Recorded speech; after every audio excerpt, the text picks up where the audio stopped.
Me We are too, going Ian. live. All right.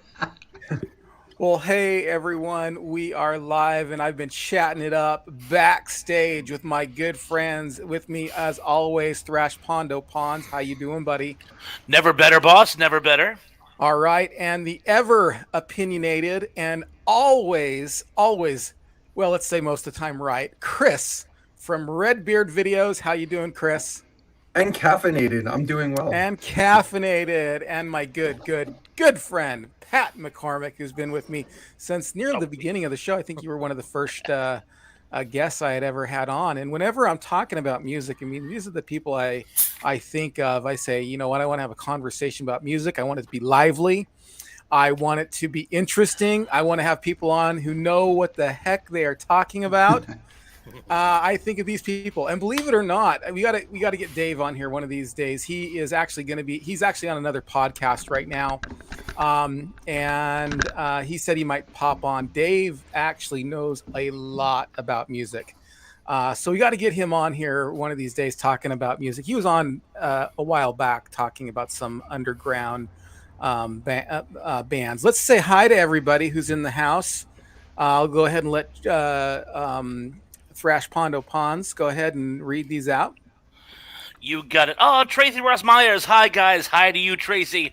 Always good to Tracy. see you. Superplex. Tracy, sorry, I'd accidentally hit that.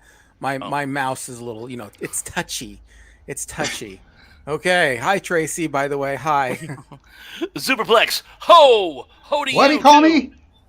Wait a minute. I resemble that term. Superplex. A little early. Ho, ho, ho. Oh, that hoe. Oh, okay. Hey, Ho, ho, ho. Superplex. Superplex, Tracy, good to see you. I gotta say, Tracy knows a ton about music herself. She's really Nice. good at this. Cool. At this, I'm expecting. whole thing. I'm expecting her to expand my catalog tonight. That's what I'm And expecting. to sci-fi buffs, she used to be neighbors with Harlan Ellison, and her dad was very good friends with him. Oh, So wow. I think that's like wicked cool. All He right. wrote, he Super. wrote City on the Edge of Forever, right? He did. He sure did. He sure did. Spike Spikerson in the house. Tracy here. Seems like I know you guys from somewhere, eh? Yeah, you know us from Dave's show, I'm sure. Oh, okay. Oh, Brayward in. I caught your show, by the way, the other day. Didn't have a chance to comment, but excellent stuff. Brayward in says, "Wow, Full House, not Bob Saget." Ah. Hey, I tried to. I got that email late. I'm sorry. Let me know next time a little earlier, and I will definitely pop in. Jesse and the. I want to start my list off with Jesse and the Rippers as a underrated band that people should. Oh, sorry. Cindy D. Hello, everyone. Hi, Hi, Cindy. Cindy. Oh, Daryl Johnston. Ian, how in the heck are you? I'm doing Fullback- excellent. Former Really fullback for the Dallas appreciate it. Cowboys, Darrell Johnston. Very nice. Yeah, I'm sure that's the same guy. He's a huge fan of what we're doing here on the program. John Collins. Hello, everyone. Hey, And John. John. Let me just say a special shout out to some of these people who are on either in the Cornflake Club or in the Honeycomb Hideout. Tracy Rothmeyer and John Collins are both part of the Honeycomb Hideout, and we got a new addition to the Cornflake Club, and that is Justin from Braidwood Inn. Just want to shout out and say thank you for your support here. All right, let's get into the topic. And Tracy, in our last conversation, if you could get me in touch with John Cusack, I'd be forever grateful. No pressure, of course. He is one of my absolute all-time favorite movie stars. But I Ooh, don't have much wait, pressure. hold on. See, you Yeah. brought this up, and we're gonna have to go off topic for a second. What's your favorite Cusack movie? Do you have one? Probably Gross Point Blank. See, it's funny that you bring. That's my second favorite. Since we're doing lists, and I'm the top 5 guy. What do Yeah. you think my favorite one is?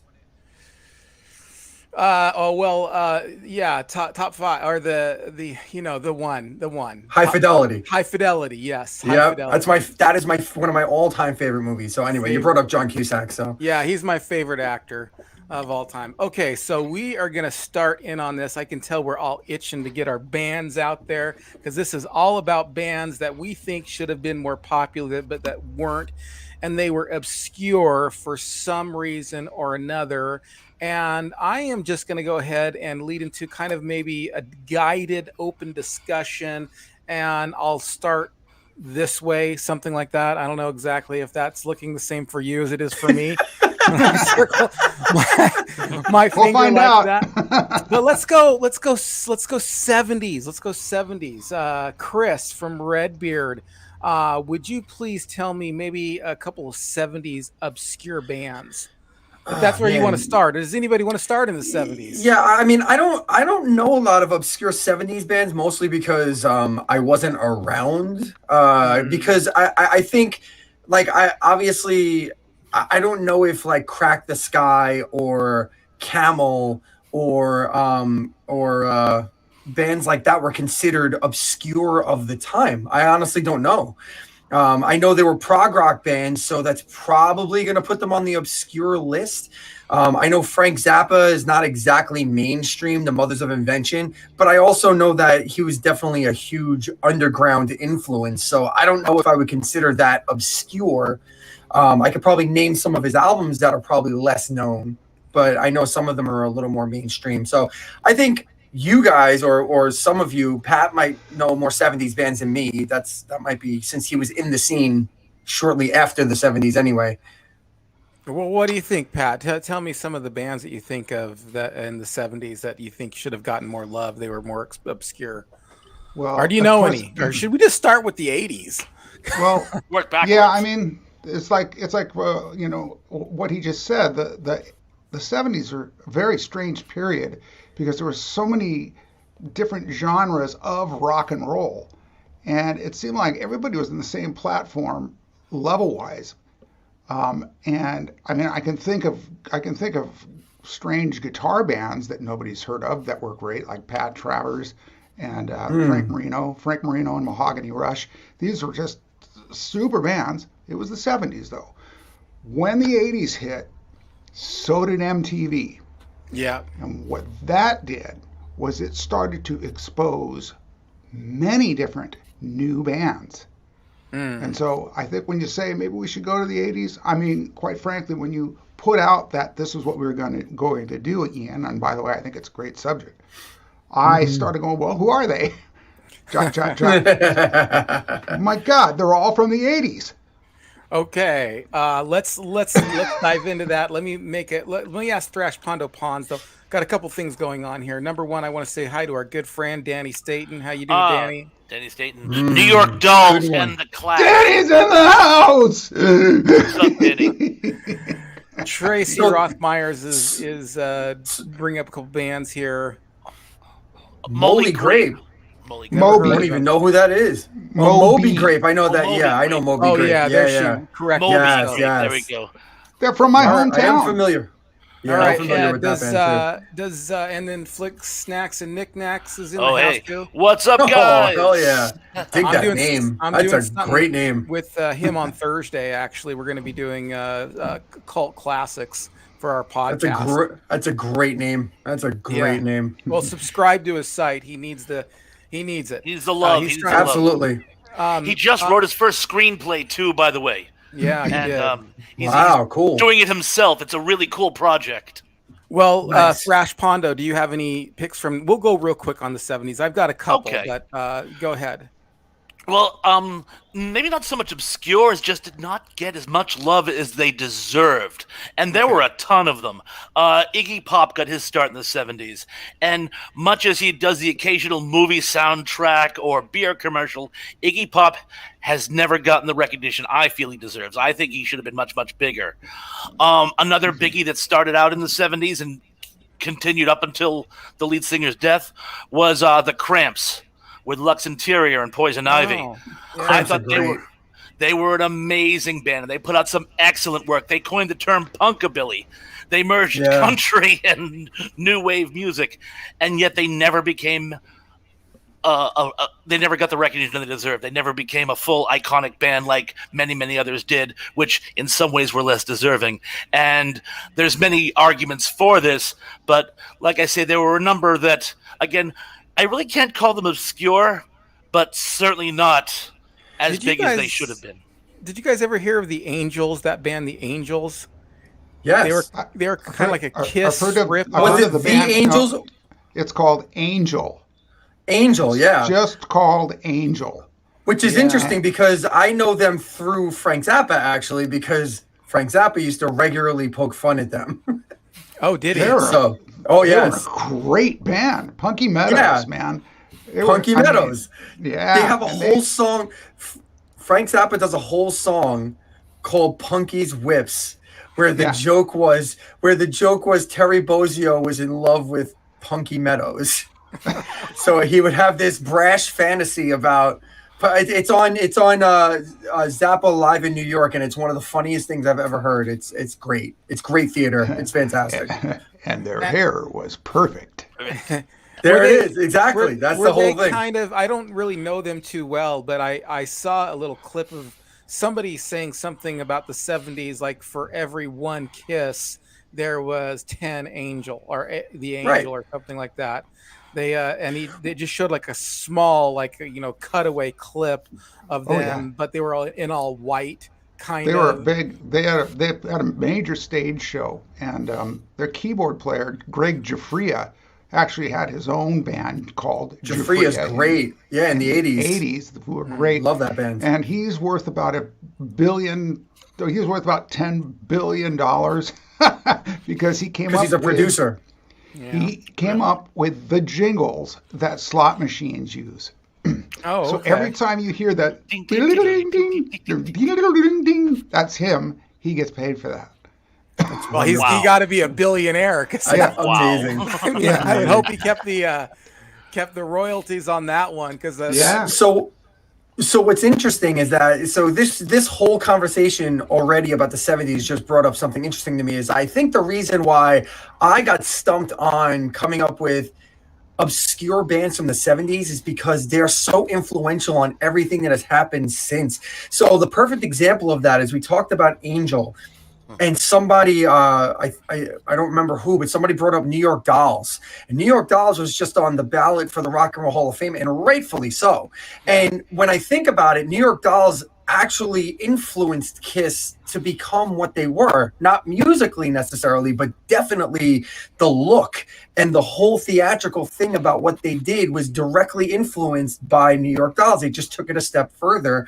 And even beyond that, lead singer of New York Dolls, David Johansen, only saw massive commercial success when he was Buster Poindexter. So like, Right. Is so that like, you, Santa Claus? yeah, exactly. So I mean, he had one huge hit with Hot Hot Hot, and then that was it. But like nobody really puts the two together. It's really Right. interesting. So I think everything that happened in the 70s was the bedrock that was built on the bedrock of the 60s and just went from there. Yeah. I think I just saw someone named Nancy put down Bebop Deluxe. Bebop Deluxe. Those guys were incredible, and I'm so glad you reminded me of them. And they were Oh, the yeah. 70s, but they were not like anybody else. NCD. Hi, Nancy. Hi, Nancy. Incredible. Thanks for reminding me. I don't know who of that is. I'll have to look Bebop that up. Deluxe. Look them up. You So won't be before disappointed. I get some of these people who are writing in on some of these, I want to give a shout out to a band that I thought was actually really good, especially if you like kind of Southern rock. And they just didn't get any love, but they got some really good albums out. And it's a band called Juicy Lucy. Did you ever hear of them? No. No, okay. Totally. I've heard of obscure. her, but not of them.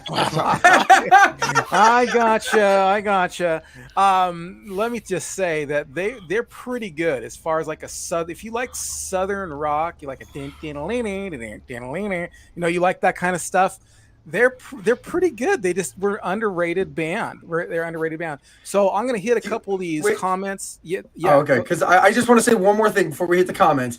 The other thing I want to mention about obscure 70s stuff in general, I think that it's important for people to also go back and look into bands that changed their sound as they went. So like, for example, how good were the Bee Gees as like a rock band before they became this disco band? I love the disco stuff, don't get me wrong, but like the Odessa stuff and all of that stuff, I know that's like late 60s, early 70s. That's stuff that's like worth looking into as well. I think like some of these bands who change their sound to become something different because for whatever reason, boredoms, lack of success, or whatever. Because the record company tells them to. Right, whatever the story was. But I just think it's interesting. And don't get me wrong, the Bee Gees were brilliant going further. But that older stuff is really something special. So I just think it was worth mentioning since we're on it. For sure. Braywood Inn. You're out of the Heap in Triumph. Triumph, hell yeah. I don't know those guys. Uriah Heep sounds familiar. They both sound familiar, but I couldn't place anything. Triumph got Triumph a lot of is notoriety. tremendous. They got Especially a lot in of the notoriety. 80s. So I wouldn't call them obscure personally. Spike Okay. Ferguson, Ultravox. Ultravox. Yep, I'm familiar with them. Those are cool. Denny Staten, B-52s.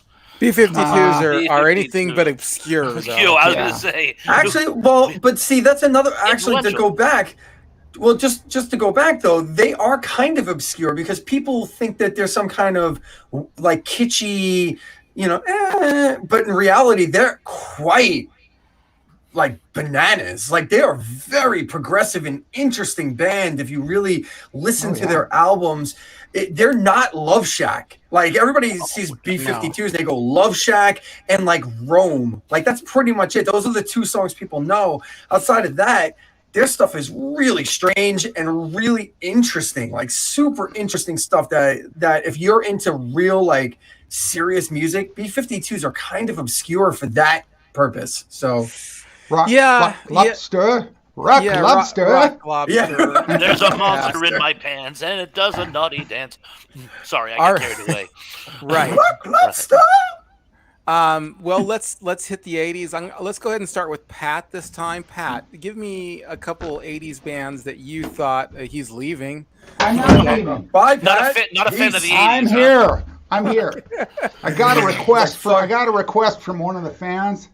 Okay. This is the Emmy, John. Oh, wow. It's Cool. actually not nice. a statue, and I don't know how it looks with my ring light. It looks pretty awful, but that's what they gave me. I got the plaque instead of the cool. statue. Fantastic. I couldn't Very afford cool. the statue. Oh, you have to They pay make for you the pay for the statue? Oh yeah, I didn't know you that. win an Heaping Oscar, they horseshit make you right pay there. for it. You win a Golden Globe, you pay for it. Any of those awards, the artist that Really? wins pays for it. Yeah, funny. Really? And they're hundreds. But okay, for Here the you 80s, go. Congratulations. That'll be $1,000, please. But what it Bunch of does for their bitches. career is worth. What it does for their career is worth 10 times that. So they know what they That's got. true. But yeah, the 80s. I was out playing, and Keep going to read. What's happening here? No, I'm I just said, what's happening here? I'm just throwing stuff up on the screen. Go ahead. are we good? I was out playing a lot, and it was right when MTV came on. So we were actually literally traveling, seeing in the hotel rooms all day and watching that all day MTV. That just Love MTV no in no the 80s. commercials, and it went and went and went, and there was all these new bands that we'd never heard of that were being pushed on it. So the one that really gravitated towards me and my songwriter buddies was this band called The Producers. Never heard Yeah, of them. and yeah, I The don't know them Producers- either. Yeah, they have a song called "What She Does to Me" was their biggest hit, but they're one of those the whole album is every song good. They're one of those kind of bands. Okay. Wow. So that's obscure, and they should have been bigger, but they were on MTV. So it's kind of inexplicable what happened to them. My other choice is the Eric Martin Band, Oh, Eric Martin from Eric- Mr. Big. Mr. Big. But he Yeah, had a he's band fantastic. before. He had the band before. He's one of the best rock singers ever lived. Love him. Oh, okay. Yeah. Love him. He's fantastic. But lost in obscurity, except for that one you hear in the grocery store. I'm the one who wants to be. I had the whole album. I had that Mr. Big album. I didn't know. I mean, I knew it was kind of a super group, Right. but I didn't really trace anything back any further than that. But I did. Yeah. I did They're kind of think an that- obscure. I did think Yeah.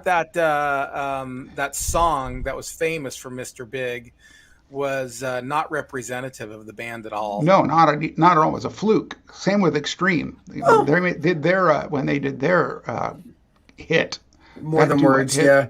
Yeah, it was. I mean, a little but different though. I mean, I agree that it was definitely not fully representative, but they always had one of those ballady acoustic songs per album, so it's fair. I think it's I think the extreme one is more extreme because yes, because when you go to extreme, you're gonna get somewhat of a heavier funk metal almost, right? And you're gonna and both got both of them have blistering guitar virtuosos or whatever, but it's just a different feel. It's just different. But Eric Martin's tremendous. Well, his band was his band was EMB, the Eric Martin band, and the hit was "Sucker for a Pretty Face," and it's one of, in my opinion, the greatest rock songs ever written. And it was on MTV a little bit, but lost into obscurity. Got into Mr. Big. They got lost into obscurity. Obscurity. Then we have the Beat Farmers. The what? The Beat Farmers. The Beat Farmers. I think I know. You guys, I know who that is. Actually, is it? I think Dwight I'm familiar Schrute? with the Beat Farmers. You will thank me Bears beats for turning you on to the Beat Farmers. Okay. All right. Obscure band with some of the best music and the most entertaining show. Hard to describe. Okay. Country, punk, Billy rock. That sounds like an odd group. The Beat. They have to Anybody protect who's the going to audience. name them their own band, the Beat Farmers, is going to be like. Yep, but they had big deals, and they were on MTV too. But it was the live experience that I got to witness half a dozen times, where I just went, "That's the greatest band I've ever seen." And so it's true in a lot of ways. Dr. Demento became a huge fan of theirs. Dwight Yoakam thinks they're the most amazing, and he's amazing. So there's actually, I just came across a documentary on them. It's called "Pay Up Cheaters," the story of the Beat Farmers, and I highly recommend it to anybody, even if you don't know who they are. You will learn who they are, and it's just astonishing. So. Well, it's got to be interesting if they're going to be on the Dr. Demento. Let me take about 3 comments, and we'll move to our next soundbite here. Ministry. Oh, sorry, I'm absolutely. Absolutely. Oh, Lynn's dropping. Hey, Lynn's dropping. Duran, are you serious? They were gigantic in the 80s. They were gigantic. They're not exactly obscure.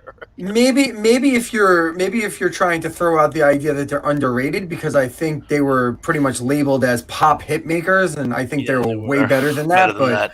But obscure, no, not obscure. Not obscure. All right, I only have to be able to take a representative of these here. Well, let's go ahead. Let's go to Chris next, and then Thrash Pondo. Go ahead and name some 80s bands that you think were obscure. So I'm going to kind of be... Okay, so like all over the map type of stuff here. So like... I love some oddball stuff like Herbie Hancock and The Art of Noise. Stuff like that was really fantastic in the 80s. Going into the hair metal type of thing, there's a band that I actually have done quite a bit of research on, more than even I love them to begin with. But like I'm actually doing a list on my channel about albums from the 90s that you should love, but this band broke in the 80s, and they were called TNT. And they were largely based in Norway, but they had a singer from New York City named Tony Harnell. And this band, I'm telling you, man, like between Ronnie Latecro's guitar style, which is highly lauded by Zakk Wylde and George Lynch, and he does like this machine gun style where it's like tremolo muting, and it's insane. And then Tony Harnell's got this 4 or 5 octave range that's completely mind-blowing. This band needs to be listened to if you're into metal of any kind, but definitely the hair metal. Like this band, they just kill, period. What else? In the 80s, I remember liking them. I mean, I heard them. They were in pretty heavy rotation. Yeah, I mean, they were a good band. Yeah, good choice. They had one big album in the 80s that kind of broke, but like they were always kind of underneath a bunch of stuff. It was really wacky. But in the thrash scene, Voivod is just insane. Love Voivod. And then ultimately the most obscure band of all time, which I will never understand. They had maybe 1.5 albums, was King's X, and they broke in the 80s. And I will never, for the life, it's a crime that King's X is not one of the most huge bands on the face of this earth. I will never understand it. I almost hate the music industry for this reason. I don't even understand it. Yeah, they were along the lines of Blue Murder. You remember Blue Murder? John Sykes, yeah. John Sykes, Carmine Appice. Oh Yeah. my God, that That entire band was album amazing, too. It was so. It's like there were these super. And the other one would be Badlands too, along the same line. Badlands was another one with Ray Gillen and Jakey Lee. Oh God, what a good band! Whew. Mm-hmm. And it's a shame to hear what's happened, like all the stuff that came out about Ray and everything. I kind of can't even listen to them anymore, and I won't get into it because a lot of it's speculation. But it's horrible. It's just horrible stuff. Yeah. All right. Let's see. We do have a question here. Not just a comment, so I want to take that question. Go ahead and read that for us. John Collins. Pat, did you ever get a chance to meet downtown Julie Brown or Ken Ober? No. Remote control. No, I did not. Love that show. I'd never set foot near the MTV studios or stages, unfortunately, but there they were in my living room.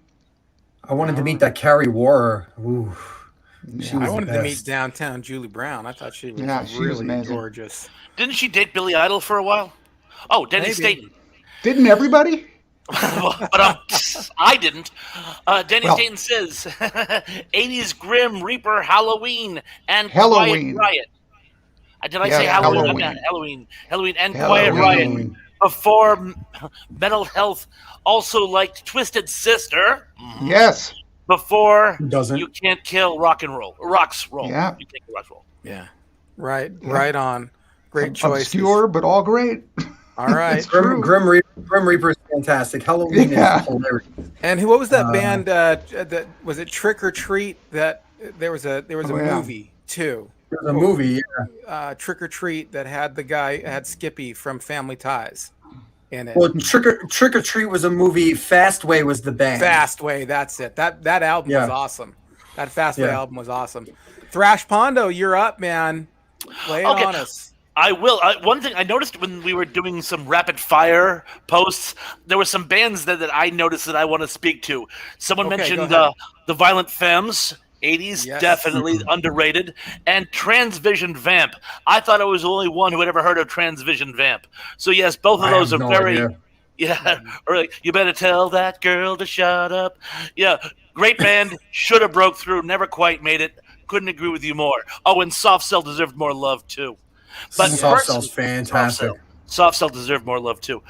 I'm going to speak to, and when I was doing some research, I was sticking to, because I was going to hit my region. So I was doing some bands which were kind of big up here in the Northeast, particularly New England, that never really got the national exposure I felt they should have. And I'm going to do one that was specifically the 80s, a group called Throwing Muses. Throwing Muses.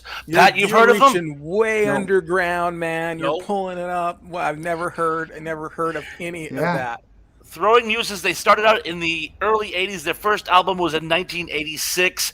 It was actually self-titled, and there was some great cuts off it. Some really innovative, haunting music with some really heartfelt guitar, and they were a really great band. They never seemed to break out on the national scene, but they were from, I want to say, Providence, Rhode Island, or Cranston, Rhode Island, but they were a New England group, and I feel they deserve a shout-out. Throwing Muses. Okay. Yeah. Nice. You know what? Everybody should YouTube all the bands that we say tonight. For sure. Somehow be taking notes, because I know these guys. I know myself. whatever you search for that we say, chances are you're gonna love it. Oh, Bee Otherwise- Farmers, I'm already checking. I'm Otherwise, gonna be checking that you out can tonight. just send Dave Sundstrom the complaint mail, and let him know that we kind of let the subject down, and we said it was because he wasn't here. So there you go. And then, okay, go ahead, Thrash. Sorry. Oh no, I was waiting for you. Oh, the other thing that again, it goes back to another thing that I was saying about the 70s, that I also think in terms of obscuring bands, I think some bands were treated unfairly, especially in the 80s. Like when I think of, like, for example, Stryper. Yeah. Okay. So Stryper is widely regarded as this weak, sappy, saccharine love ballad band, right? Because that's what made them popular. And on top of that, they were this Christian band that threw Bibles out. So in general, they're not viewed as a very heavy band whatsoever. However, if you listen to them, I would make the argument that they're almost like on the cusp of creating power metal. Like their early stuff is so heavy and so, like, especially when they were like Roxgang, like they were so heavy and like just a banging band. And if you're into metal and you can put aside the Christy stuff, like listen to the early Stryper stuff. It's insane. Like it's fantastic. You don't have to be like, you don't have to like forsake it, but like I know some what you people mean. some people can't put their fist up and be like, Jesus, like they can't do it and take it seriously. I'm okay with it. I can let it go despite my devil tendencies, So, right. He's great. Right. He's a great singer. He's a great yeah. singer. Michael in that Sweet. band. And he's a guitar god too. He's a guitar god on So top what of else that. do you It's need? What insane. else do you need? Yeah. Exactly. And he writes right. And he writes badass like riffs. I mean, those guys were just killer band, fantastic live. They were just so good. I know a lot of people loved them, and despite, I'm going to be on the other side of this one, because despite my heavy Christian leanings, not just Christian leanings, but Christian virtues, I didn't like the band. It wasn't one of my favorites, but we'll leave that for another discussion. I got to get to mine, but before we get to mine, I want to get some of these comments here. I can only do a small representative. You guys are just killing it on the comments section. It's going to be awesome. Let's see what's some of these bands here. I've never heard of this one. Cindy D, Tom Club, Chick, Lips Oh, yeah. Inc. Yeah. Never heard of that band. MTV favorites. Tom Club was good, yeah. Oh, Nancy Chuffett, Loverboy. I would. Everybody's working for the weekend. That's not obscure. Not obscure. We're not doing one-hit wonders. Yeah. That headband is not They obscure. were 3-hit wonders. Yes, they were. Lance Choppin says Kim Carnes. I'm glad you mentioned Kim Carnes. I have a trivia question later on, which I'm going to throw out later on in the show. I'm glad you mentioned Kim Carnes. If you get not obscure though. Not obscure. Betty Davis Eyes was number one for like band. I got to say, Tracy Rothmeyer's brings up Susie and the Banshees. That's obscure. That's an obscure band. Good band. I mean, they had one hit, but that's a good one. That's a very good one. Yeah. Great And name, let me ask you this, because like again, this goes. I just want to throw another name out there before I don't want to take over conversation wise, but like there was a biopic made, but like I think the Runaways would classify as an obscure band that deserves way more credit. When you think about the family tree that came out of that band between Lita Ford and Joan Jett, I mean, Jesus, like that band created two other completely hit-making machines. It was fantastic. So yeah, I thought they were great as well. And I don't, I think everybody kind of knows them though, but of course it's just like they know them, but have they listened to them? You know what I mean? Right. No, everybody knows Cherry Bomb. That's about it. Yeah, and they actually have a pretty good what's the word I'm looking for? Discography. Yeah, I think they have like 2 albums, but it's pretty good. I am gonna throw some bands your way, and we'll see if you've heard of them. But these are bands that I was both kind of bands that I was listening to in the 80s that I thought should have been better in the 80s, and then bands that I discovered kind of later. And one of them kind of burgeoned maybe real super early 90s and the 80s, and that was a band called Dramarama. I don't know if you ever heard of Dramarama, but they were more of a power pop band. Maybe an early onset to the alternative rock, but I thought they were terrific, and I just can't figure out why they didn't get more recognition. I think maybe because they were lost. They were seriously, they were 1 foot in what I would consider to be heavy metal, and then they were 1 foot out of it, and so perhaps they just were they couldn't find a home anywhere. But that was one of them. The other one that I really liked a lot back then was Bango Tango. Did you listen? Hell Yeah. They were one of those bands that you had to stay up for an extra hour on Headbangers Ball in order to see that band. But they were cool, man. I loved Bango Tango. They were awesome. With the helmets, right? They had the white helmets? No. They didn't have the... Who am I thinking of? Like Devo?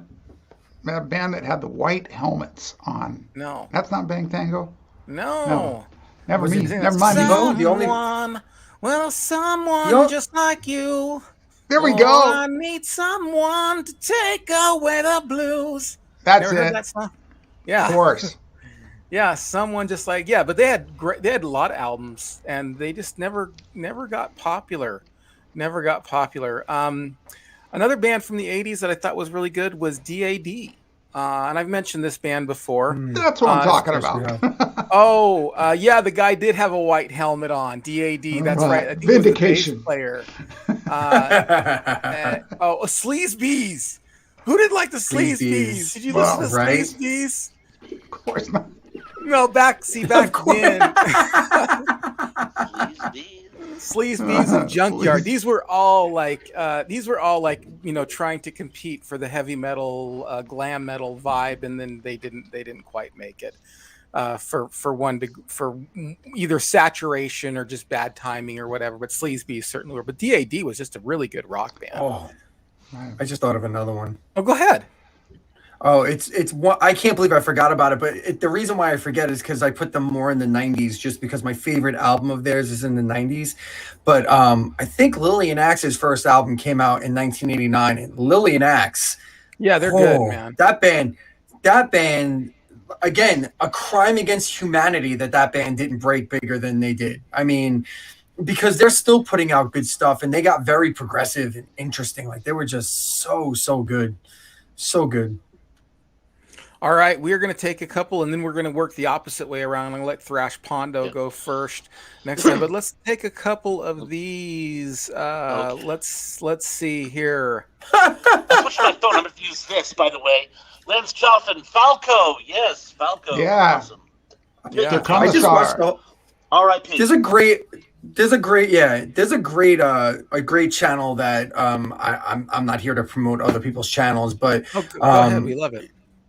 Oh, he doesn't need our help. He's got I think he's got 500,000 subscribers, but the channel is the channel is Todd in the Shadows, and he does a few things, like he does a show called Train Records and one called One Hit Wonderland. He did a whole 20-minute video about Falco, and it's fascinating.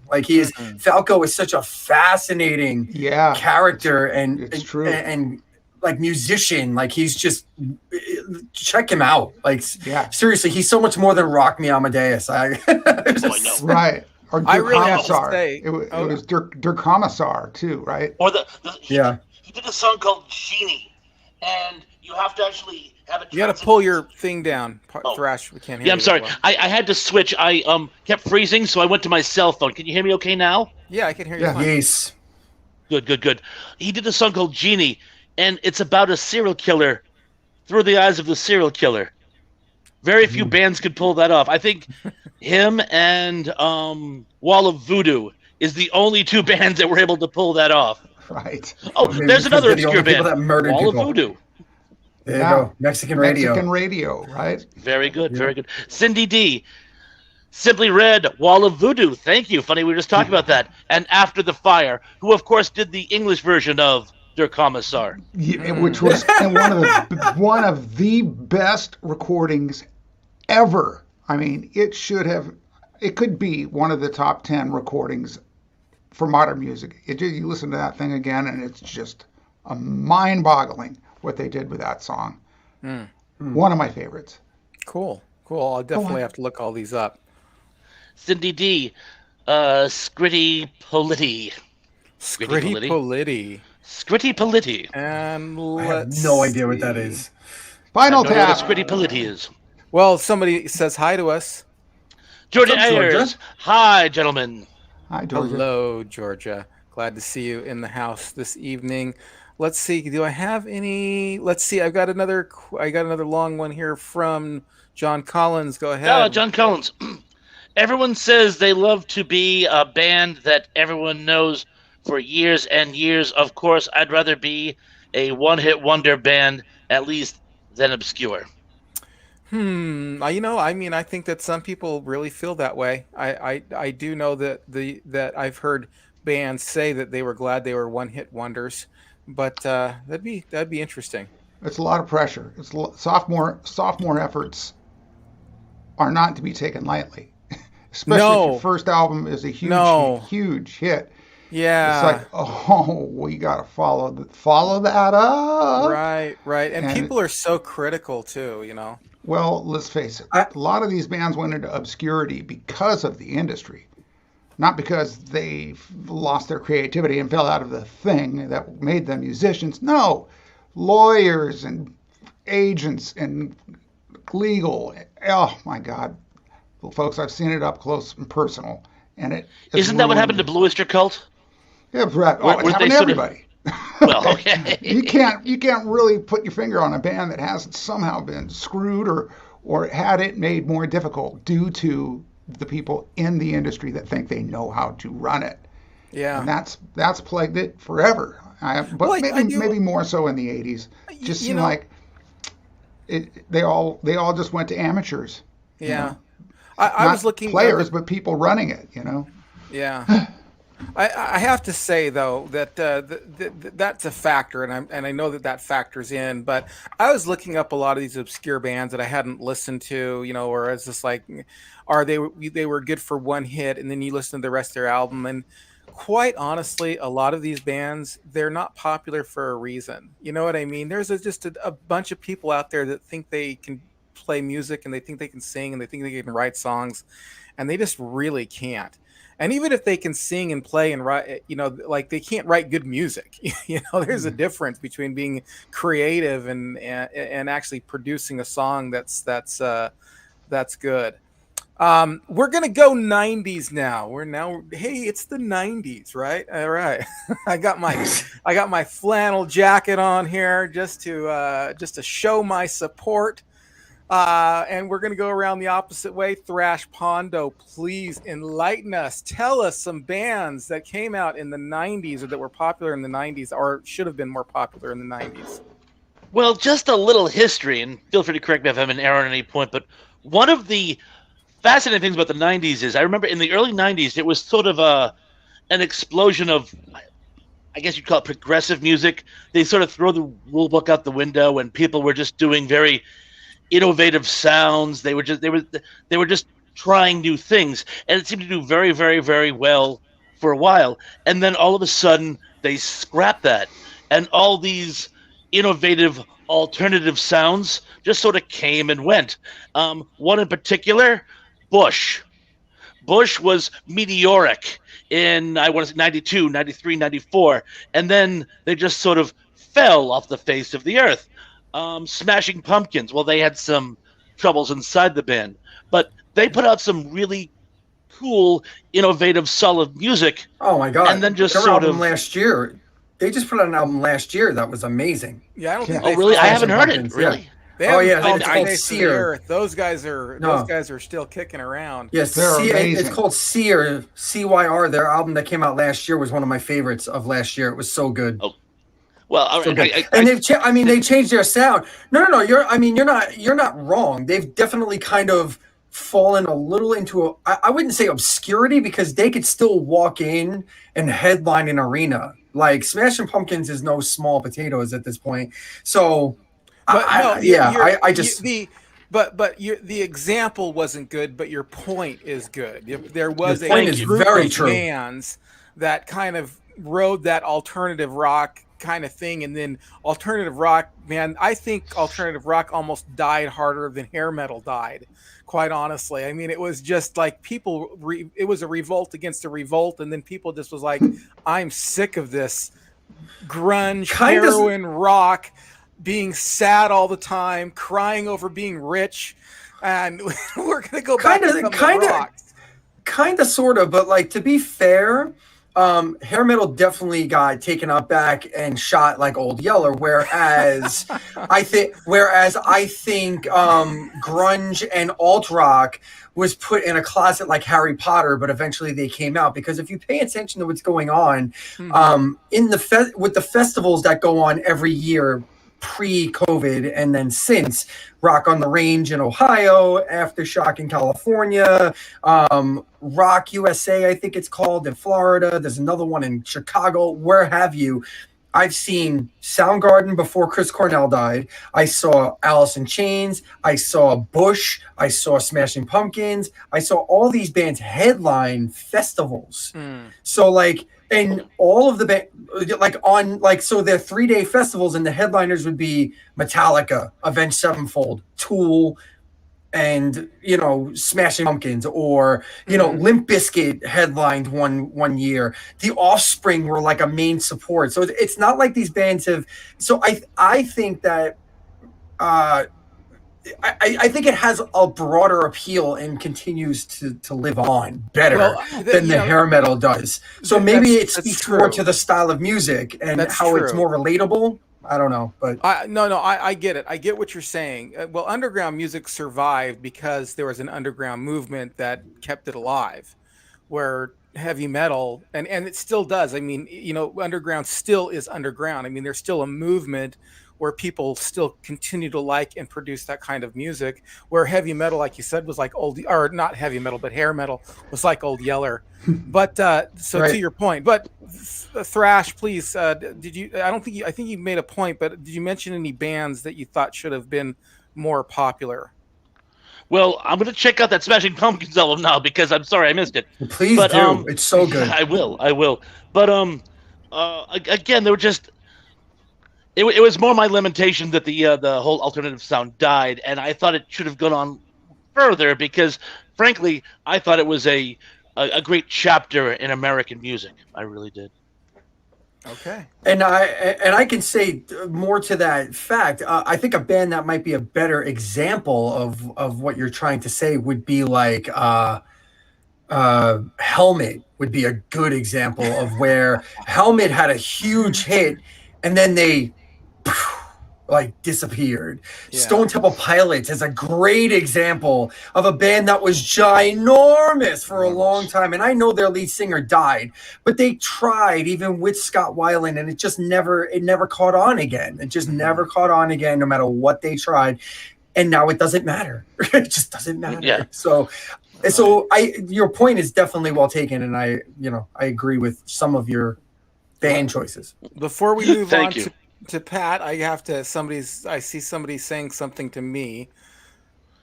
Cindy D, you like grunge rock then, ENC? Here's what I'm gonna drop. No, I don't. This is the truth. Lie. I like Nirvana and I liked Alice in Chains. I did not care a lot for Soundgarden, although I do respect Soundgarden. I do respect them, but I didn't care for Soundgarden. Bad Motorfinger is one of the best albums ever. And I did not like Pearl Jam hardly at all. And then the group, you can take or leave it. The group of bands. Ken's a good album. Actually, there's a couple good songs. The whole album, you wipe your butt with.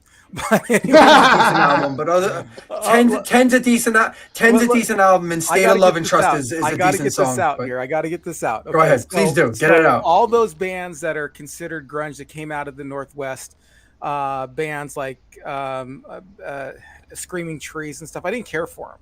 I was an alt rock person, and grunge was one element of alt rock. I was more into bands I'm going to bring up a little bit later, but I was more into alt rock. So no, not necessarily. All right, let's get another. But I love Nirvana so much that, yeah, I mean, if that represents grunge, then I'm, square into grunge. But everything else is kind of like, I could take it or leave it, except for Alice in Chains. Loved Alice in Chains too. That's what I wanted to say about that. Good. So good. Spike Spikerson. In Philadelphia at the time, I guess he meant was, a semi-successful band called Squeeze.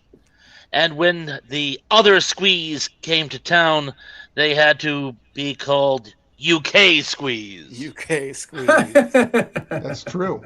All right, let's get to your list, Pat. Can you enlighten us about the 90s at all, or do you not have any bands on the 90s?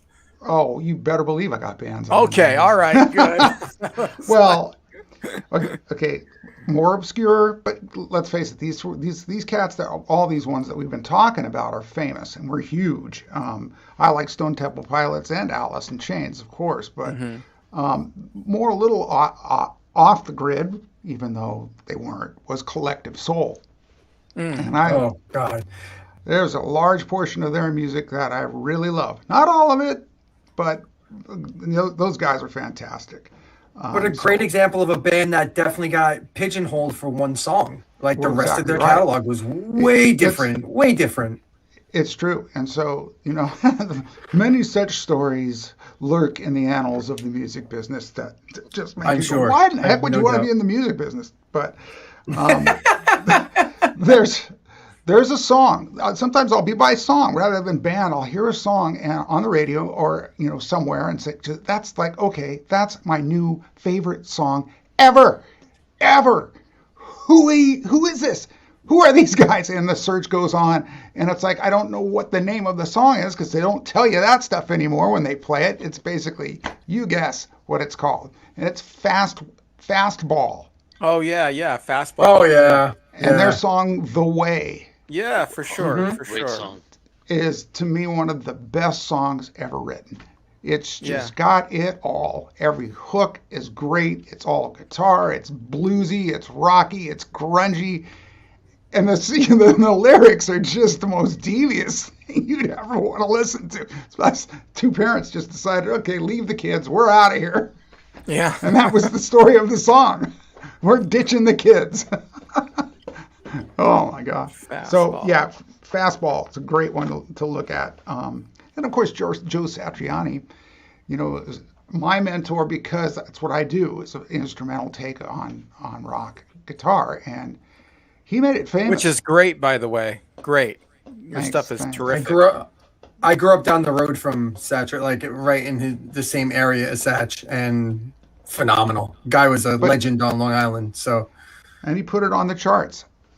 That's no easy task to take an instrumental song and put it on the charts.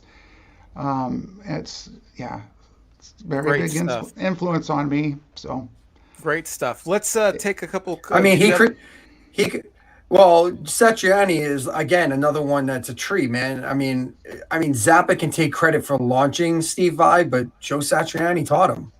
yeah, So I mean, that's true. what comes down. That's what it comes down to. So yeah, exactly. Let's take a couple of these comments here, and then we'll get to you, Redbeard, on your '90s picks. John Collins. Jenny. Jamiroquai. Thank you. Jamiroquai. Jamiroquai is somewhat obscure, should have been much bigger. Definitely, Absolutely, yeah, one hit wonder, awesome stuff. Yeah, for sure. a great pop act for sure. Tracy Roth Myers, I loved Collective Soul. Yes, Let's Tracy. see. Oh no. Cindy D, Crash Test Dummies.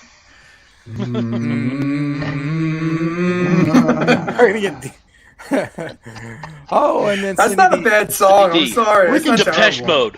Let's start a chant. Reach out guys. and Come on, tell here we go. face. Yeah. I don't know if I'd put Depeche Mode in an obscure category, honestly, but for sure. For sure. And then also Maybe they didn't get the Great love band. that she felt they deserved.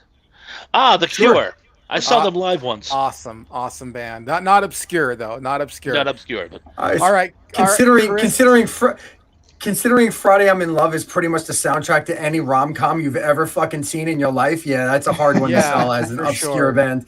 My 90s list is hit us with it, buddy. Yeah, this is all 90s. This is all metal. Like this is all like I am the 90s metal. This is me in my teenage years, and rap metal hit in the 90s, and Limp Bizkit and Rage Against the Machine took all the glory for that. But there's a band called Downset out of LA that everyone that you're into rap metal, especially if you're into political rap metal, that's a band you need to check out.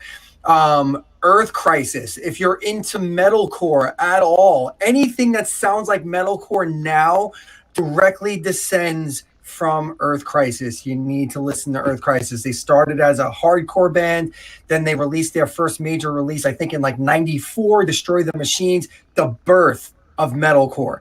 I had Life of Agony's another one. They were on Roadrunner Records, one of the best concept albums I've ever heard. River Runs Red, amazing. Ugly Kid Joe is an insanely obscure, like, because they only had the one major hit, so much better a band than Everything About You. But the band from the 90s that needs love and does not, and again, another one of my Redbeard's top 5 crimes against humanity, Galactic Cowboys. For the love of God, this is a band that took the thrash element of Metallica and the melodies and harmonies of the Beatles and just smashed them together, and it's stunning. It is wonderful. The album Space in Your Face is one of the most perfect things I've ever heard, ever. And I don't even know why this band they're one of the few bands that broke up not because of strife, not because of drugs, not because of they just broke up because they gave up. They just couldn't anymore. It wasn't artistic differences. It wasn't they're just like, we just can't. That's absurd. This record company's taking too much money. We're in debt to the record company. Right. That's literally what it was. They went on tour with Dream Theater. They were on tour with King's X. Like, they did all the things they were supposed to do, and for whatever reason, it just never caught on. That's oh my God, that's maddening. I can't even fathom that. Like, that drives me nuts. So don't do this for a living. Don't do this. And I could go all night about the 90s. Seriously, I can go all night about the 90s. There are so many bands from the 90s and so many artists, but I'll just leave it at that and move on. But Galactic Cowboys is the penultimate 90s obscure band that all of you need to go out and check. If you like metal at all, check it out. Space in Your Face. They have like 6 albums, so listen to any of them. But Space in Your Face is the album you need to check out first. All right. You heard it here. What's the name of that band again? No, I'm just kidding. Don't be a dick, Ian. All right. Oh, I've got to be.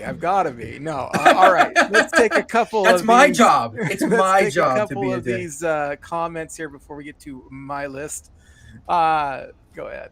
Trados Myers, the Decemberists.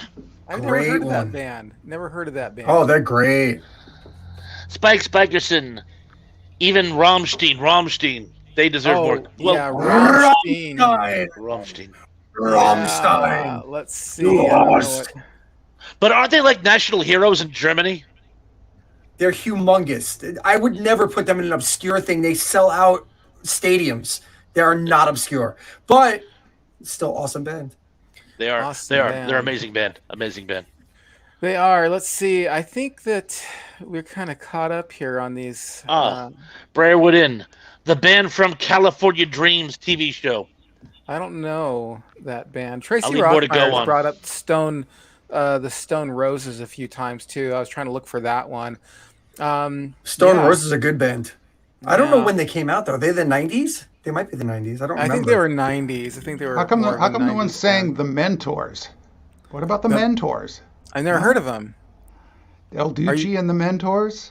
Oh, yeah. All right. People look that up. They're going to be going, "Oh, Pat, you are one sick bastard."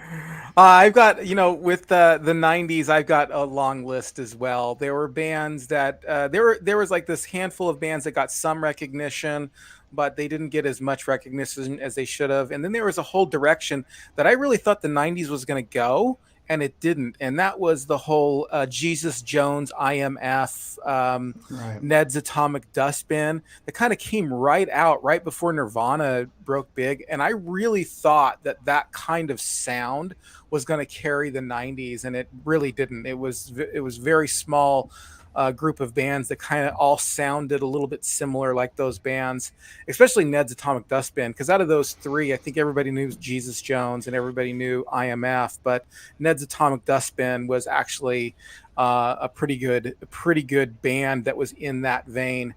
And then the one band that I think that kind of almost made it, they had a huge kind of underground following but never broke, was Jesus and Mary Chain. And I thought that's just a shame. Mhm. They've got a really Very good good. sound. And they just should have been more popular, in my opinion. I'm going to take a couple of these here. There was also some novelty bands that kind of came out, like Green Jello. I don't know if you remember them. They were called Green Jelly. They had changed the drink. So They were Green sued. Jello. Do you know who Green Jello is? It's the one guy, That's- and there's been like a trail of people who have come in and out of that band. Yeah, Right. But it's Danny Carey from Tool. Oh, okay. He All right. played drums on that. Oh, he did. So Oh. yeah. Did not know I that. did- Did not know I that. was going to say, I have a story. This band was opening up for me called Mr. Bungle. Oh, yeah. Yeah, that's Mike Bungle. Patton's band. Love Mr. Bungle. But I could they have were mentioned them too. I could go on and on about the 90s. But they were incognito. They had masks on, and nobody had heard of Mr. Bungle. Yeah. And they They're came out and fucking were wacky. like, these guys are really, they're opening for us, and these guys are really good. They Yeah. had already Yes. been huge as Faith No More. Huge. So they just go out and Yep. do these gigs with masks on. Talk about that's the same That was style. Mike Mike Patton's Patton, side yeah. band. Yeah, they were wacky. He even They're wore the wacky Mr. band. Bungle shirt on the that famous song that they did. You Want It Out, right? Yep. Or You Can't Have It, something like that. Epic. Epic. The song's That's called the Epic. one. Yeah. Thank you. Yeah. Yeah. Well, I have to give one shout out to an artist who's had several bands in the 70s, 80s, and 90s.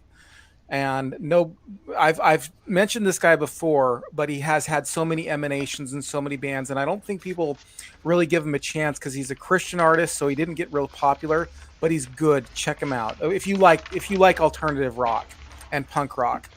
The guy's name's Mike Knott, Mike Knott, and he's been in a handful of bands. Probably the only band that he got signed to a big label was called Aunt Betty's. And that was his band, like his secular band. It was called. That's an awesome album. But he also did a band called LSU, Lifesavers Underground, and Lifesavers, and Huntington Beach, Lifesavers. Huntington Beach is one of the best albums that you will ever listen to if you like kind of more of a pop sensibility punk rock album.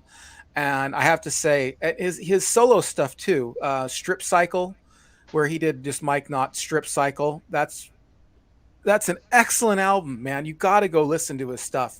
Just look up Mike Knott and his bands. And he was even in the 70s in an early punk band called the High Tops. And you can listen to I've heard of that band. Yeah, you can listen to 2 or 3 of his tracks on the Lifesavers album. And then LSU, Grace Shaker. I mean, he's just tremendous. He's put out so much stuff. As a matter of fact, he tried to put out his own label one time, and he signed some bands.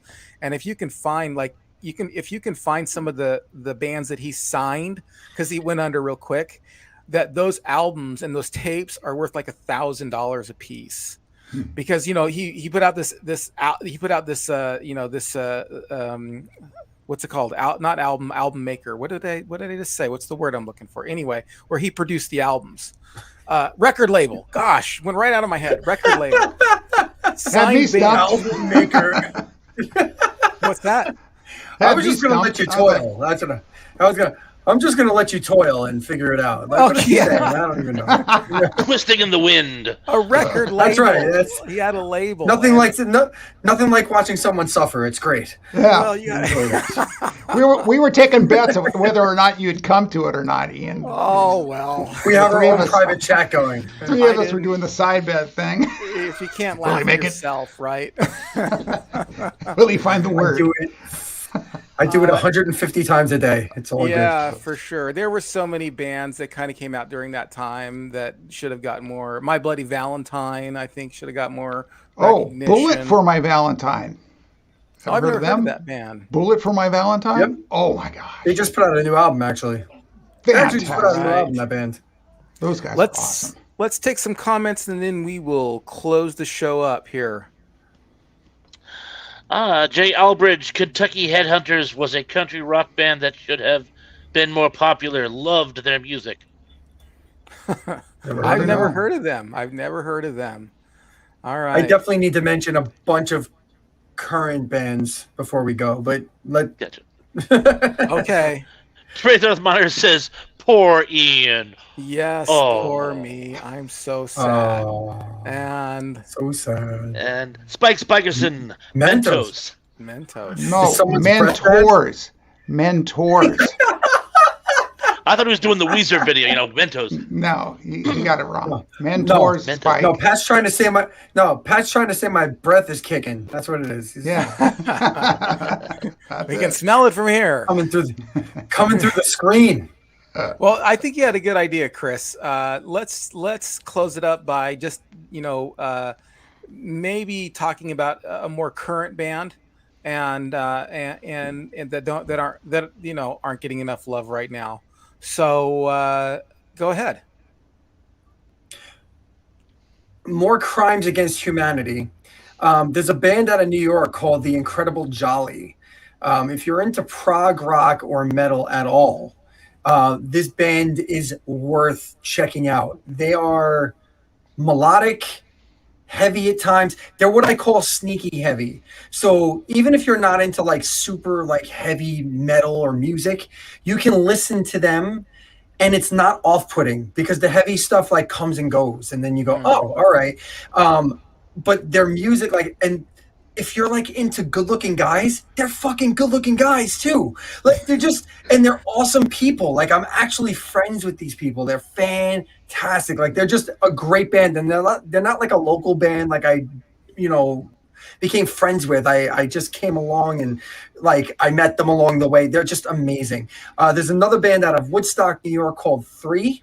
Which is Joey Eppard is the main guy there. And he's the brother of Josh Eppard, who is the drummer for Coheed and Cambria, who's kind of a bigger band.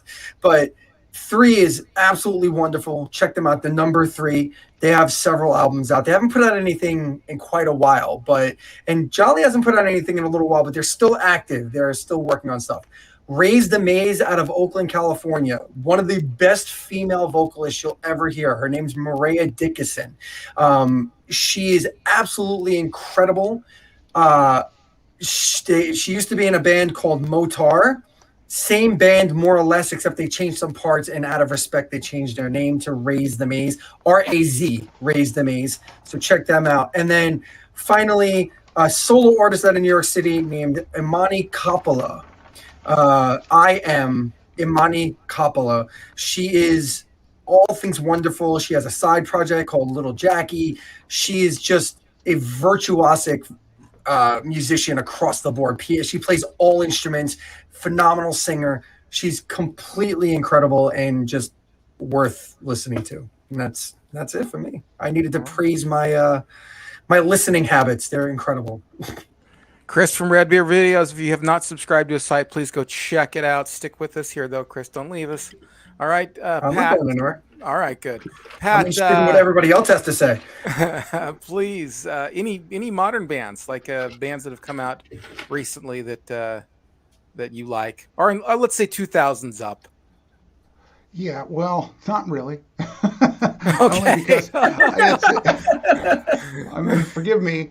No, Well, I have more. I mean, the new stuff Papa Roach is putting out is amazing. Right. And you know, I do like Slipknot. Initially, it was like, oh, that's too heavy. But then, as I start to get to know or really appreciate Corey Taylor, I'm like, this guy's a freaking genius. So whatever he touches, I like. And of course, Slipknot's been his big band, but I know he has another side project that's pretty popular as well. So I would have to say them. And like I mentioned, Bullet for My Valentine is great because it's melodic, but it's heavy. And the screamo stuff isn't all it is. I mean, it's there in just the right, like Chris, you were saying, it's just in the right proportions.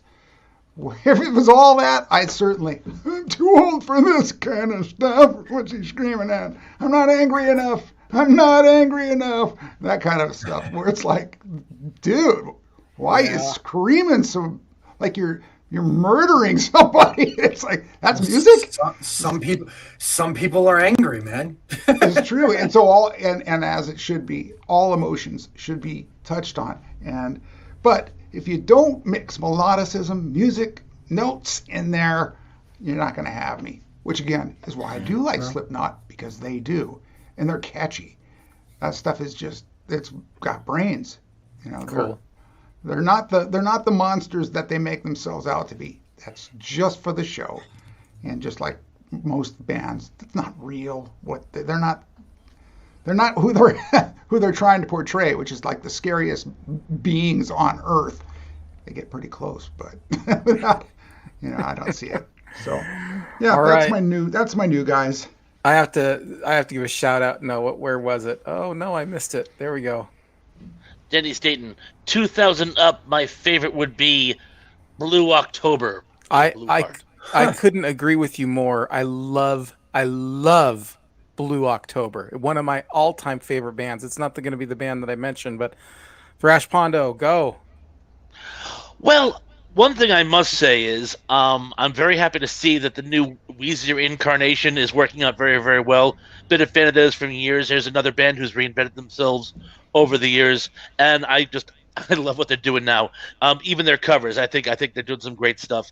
And I don't know if any of you guys caught the very famous SNL they did a sketch on SNL about Weezer, and two people at a dinner party have a fight, arguing old Weezer versus new Weezer with Matt Damon. Gosh. It's absolutely hysterical. It's on YouTube. Check it out. SNL Weezer skit. You got to check it out. But anyway, Weezer, I'm glad they're still getting recognition because God knows they deserve it. Huge fan. Huge fan of those guys. Are you? Incredible. Yeah, I am too. I'm a big fan of a lot of what Weezer has to do. Hey, Flick Snacks and Knickknacks is going to go live over on his site in just a little while. If you want to continue the conversation over there, he's got a really good site. So, and then I didn't mention, please subscribe. If you're not already subscribed to Pat's site, please subscribe to his site. And also, please subscribe to Thrash Pondo Ponds. But he's doing something live over there, and I wanted to give him a shout out. Please, if you want to keep the party rolling, everybody head on over to his site where he's going to be talking about movies. One band, if I can give you one band that's actually a little bit popular, but not as popular as they should be, please check them out. They're called Brand New. And they're not new. They're from 2003, but their last album was 2017, and it's called Science Fiction, and it is phenomenal. Everything they do is phenomenal. Their first album was a little punk, a little like more heavy punk, maybe like a heavier version of Green Day. But everything else that they've done is a little bit more melodic. I think their second album is somewhere between a cross between the Violent Femmes and The Cure. So if you like both of those bands, check out their second album. It is really good. Has one of my favorite songs on there called The Boy Who Blocked His Own Shot. Phenomenal. They probably are my favorite band since Nirvana. Nirvana is my all-time favorite band. But if you want to know my favorite band since Nirvana that kind of speak to my heart, brand new is that band. All right, guys, we are going to close it up. I have to say special thank you to all my guests. Thank you, Chris. Appreciate you being on the show. Thank you, Pat. A pleasure as always. And Thrash Pondo, thank you. Everyone, just to let you know, join our Cornflake Club, join our Honeycomb Hideout. Thank you to Tracy Rothmeyers and John Collins for joining that. And then we have the Cornflake Club, where Justin Braidwood is a member of that. And I will give you a shout out every time that we're on. If you join that club, really means a lot to me. But more importantly, just find people to subscribe, share this on your favorite social media. And tomorrow I've got 5 things you didn't know about Pac-Man coming out, and it's already out. So if you're part of the Honeycomb Hideout, if you're part of the King Vitamin, no, I'm just kidding. You're part of the Honeycomb Hideout. You can you can already watch it over on Patreon, but it comes out for everybody else tomorrow. All right, everyone, peace out. Thank you. I love you all very, very much.